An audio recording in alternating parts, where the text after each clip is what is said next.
100 اونٹ اللہ کی راہ میں دے، میں ضمانت دیتا ہوں کہ وہ جنت میں جائے گا۔ عثمان غنی اٹھے، کہتے ہیں کہ 100 اونٹ میں دے رہا ہوں۔ آپ نے کہا لوگوں عثمان نے 100 اونٹ دے دیے، عثمان کے علاوہ کوئی ہے جو 100 اونٹ اور دے؟ حضرت عثمان دوبارہ اٹھتے کہ 100 اور دے رہا ہوں۔ آپ نے کہا لوگوں عثمان کے علاوہ کوئی اور دے گا؟ پھر عثمان اٹھے کہ میں 100 اور دے رہا ہوں۔ اللہ کے نبی نے کہا عثمان تم 300 دے چکے ہو، اب تم سے نہیں، عثمان کے علاوہ کوئی اور ہے؟ پھر عثمان اٹھے کہ میں 100 اور دے رہا ہوں۔ آپ نے کہا عثمان اب بس کرو، 400 ہو گئے، تم سے نہیں، عثمان کے علاوہ کوئی اور ہے؟ پھر عثمان اٹھے کہ میں 100 اور دے رہا ہوں۔ بار بار دوسرا اٹھنے کا نمبر ہی نہیں دے رہے، عثمان ہی پہلے اٹھ جاتے تھے۔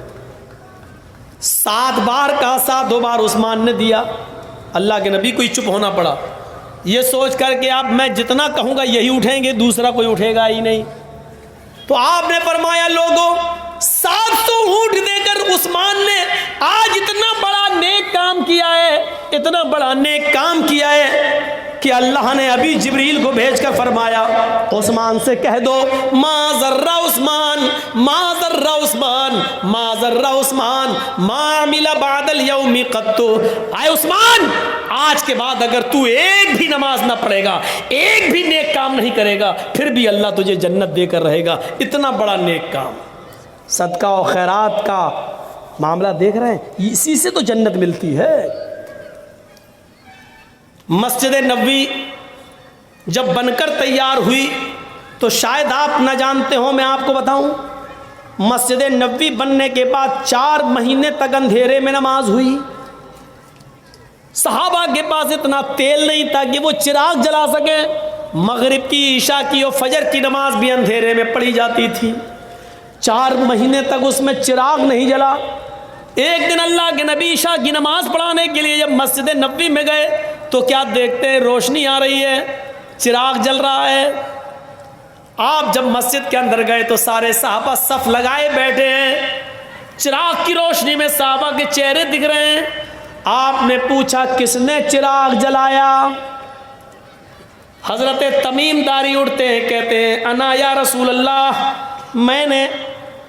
اے اللہ کے نبی میرے پاس کچھ تیل زیادہ آ گیا تھا، میرے گھر کا خرچہ چل گیا، بقیہ تیل میں لے آیا۔ اے اللہ کے رسول چراغ جل گیا، اب انشاءاللہ کئی دن تک چراغ جلتا رہے گا، کیونکہ جتنا زائد تیل تھا وہ میں نے مسجد میں لا کر دے دیا۔ آپ نے نماز پڑھائی اس روشنی میں، اور چراغ کی روشنی میں نماز پڑھانے کے بعد جب آپ کھڑے ہوئے نماز کے بعد تو آپ نے کہا لوگوں تمیم داری نے آج مسجد میں تیل لا کر چراغ جلایا۔ آج تمیم داری نے صرف اس مسجد کو روشن نہیں کیا، اس مسجد کو نہیں چمکایا، قد نورت الاسلام، آج تمیم داری نے پورا اسلام چمکا دیا ہے، آج پورے اسلام کو روشن کر دیا ہے، آج پورا اسلام جگمگا گیا ہے۔ ایک چراغ چلانے کی وجہ سے اللہ کے نبی نے کہا پورا اسلام جگمگا دیا ہے۔ غور کرو کہ آپ کے ہاں جو مسجد بن رہی ہے، جو صحن بچھ رہا ہے اور جو لینٹر پڑ رہا ہے، اس میں اگر آپ تعاون دیتے ہیں تو کتنا بڑا ثواب ہوگا، کتنا بڑا کار خیر ہے۔ ہونا تو یہ چاہیے کہ جرجیت صاحب یہ کہیں ہے کوئی جو پورا کا پورا خرچہ اٹھانے کے لیے تیار ہو، اور ایک آدمی اٹھے اور کہہ دے کہ میں دینے کے لیے تیار ہوں، اور میں یہ کہوں کہ اب ان سے نہیں دوسرے سے کہہ رہا ہوں، کوئی اور ہے جو اتنا دے، اور پھر وہی آدمی اٹھے اور کہے کہ میں اور اتنا دے رہا ہوں۔